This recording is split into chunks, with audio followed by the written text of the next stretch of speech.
Hello and welcome to my video where I'm going to show you how to create a simple and secure USB Bitcoin wallet.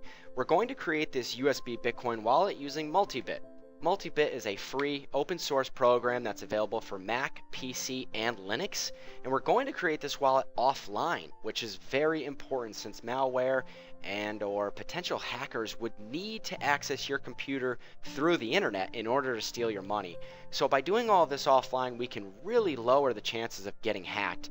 Now I want to make a quick side note. I'm using a PC running Windows, but if you need instructions for a Mac or Linux, there's a link in the video description for that.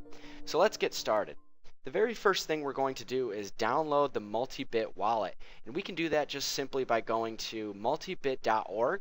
And please take note of the HTTPS, that's for secure connections, and we can download the Multibit wallet from the right hand side. I've already done that. Here it is. The next thing we're going to do is we're going to plug in our USB drive. So I have my USB drive. I'm going to plug it in right now. After we plug in our USB drive, we're going to run the installer, and we're going to install Multibit.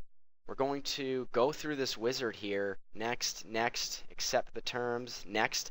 But instead of installing it in C program files, we're going to click on browse, and we're going to install it in our USB drive. So here's my USB drive, USB disk E. I'll just click on that. As you can see, it's completely empty. Yours should be too. I don't recommend using this USB drive for anything else but this. And we're going to just click on save, and we're going to click on next. The directory already exists. That's okay. We can click on yes. Keep everything the same, next, and that should be it. It's finished, next, and we can click on done. Now here's a little shortcut that popped up. It's kind of irrelevant. We could click on it. I'm going to just delete it, and I'm going to manually navigate to my USB disk, and here's mine. Just click on my computer, USB disk E, and here is our Multibit installation. Now there's one quick thing that we need to do in order to run Multibit locally on this USB, and that's right click anywhere in this folder, click on new, text document, and we're going to delete everything, even the TXT part, and we're going to type this in, multibit dot properties. And I made a typo. No, I didn't. Multibit properties. Click on enter, and we're going to get a little dialog box. Are you sure you want to change it? And I'm going to click on yes. And that's going to allow us to run Multibit locally. So now that we've done that, let's go ahead and run Multibit. And that's going to be this exe file here. We can just double click on that. And that's going to launch Multibit. Now Multibit's going to attempt to sync with the network. And I'm connected to the internet right now. And I think it's a good idea to sync Multibit with the network. Let it completely sync, and once it's completed syncing, it's going to say online, synchronized with network. Now, we're going to close Multibit, and we're going to unplug our USB drive from our computer safely. And we do that by clicking on this little white arrow, right-clicking on the USB, and we're going to eject the USB storage device. Now it's safe to remove this USB storage device. I'm going to unplug it. Now I'm going to disconnect from the internet, and I can do that just by unplugging the cable or turning the switch on my laptop for my wireless card from on to off.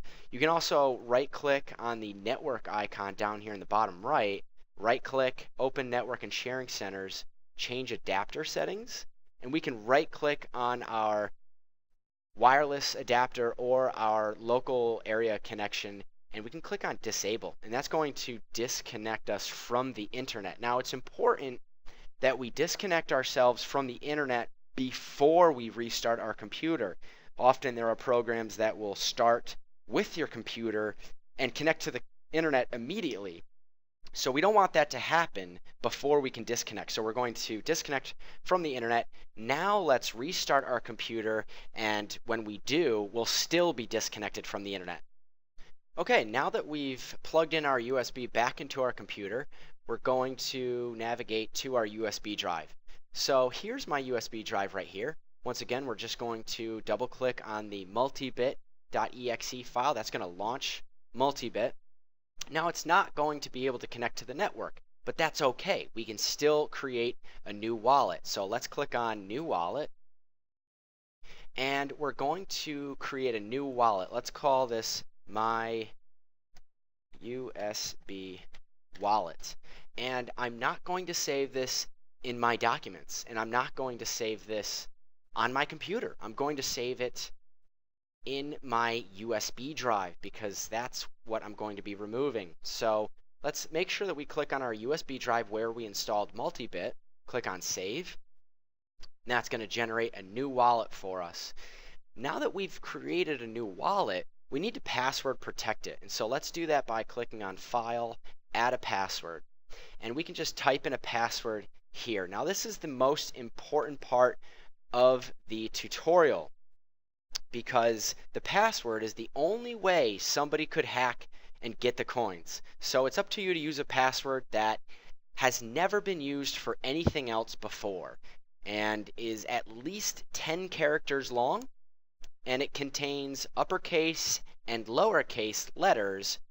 It contains numbers and symbols. So just to give you an idea, this is an example of a strong password. So you're going to want to write that password down because if you lose the password, you're going to lose all the money in your wallet. There is no forgot password link or anything like that. There's no way to get the money back. That's just the way Bitcoin works. So make sure you write the password down and keep that safe. After we add a password, we can click on Add Password to Wallet, and it'll change this icon here to a lock. And so now we've got a password and we've encrypted our wallet. So even if somebody were to get one of our USBs and get our private keys to our wallet, they still can't get the funds because they don't know the passphrase. And so that's why we want to make it as difficult as possible to guess, to hack, and we don't want to store it with the USB drive. So we've added a password. Now let's click on the Request tab and let's create a few new public addresses. So we'll need to enter in our password to do this. And let's create 5 receiving addresses. These are public addresses. Click on Create New, and it's going to generate 5 new addresses for us. Click on Cancel. So these addresses here, this is how you could send money to the wallet. That's the only thing that these addresses could be used for. And you could click on one of these addresses, and you could go over here and click on this magnifying glass, and you could take this QR code and you could put it anywhere. You could put it on a website and you could say, hey, we're accepting donations or we're accepting payments and what have you, and people can use this QR code to send money to the wallet. So now that we have some addresses, we're going to close multibit, and I'm going to actually safely eject my USB drive. Right click, eject, and now I have my wallet on my USB drive in my hand. It's in my hand right now, and I made it offline, and so I could now send money using any of those public addresses that I just created to the USB stick that's in my hand. This USB stick doesn't need to actually be anywhere for me to receive the funds. So let's just do a little test. Let's take it a step further.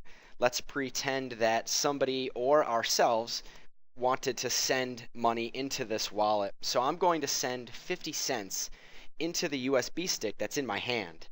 And so we're going to check that.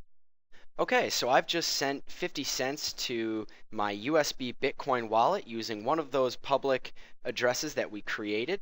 And now let's go ahead and pretend that we want to send the money now out of our USB wallet. So we're going to need to connect to the internet to do this. So let's just say this is even a completely different computer, and this is a week or months later.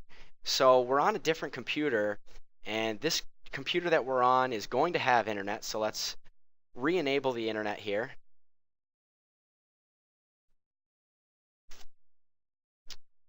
Okay, we've re-enabled the internet.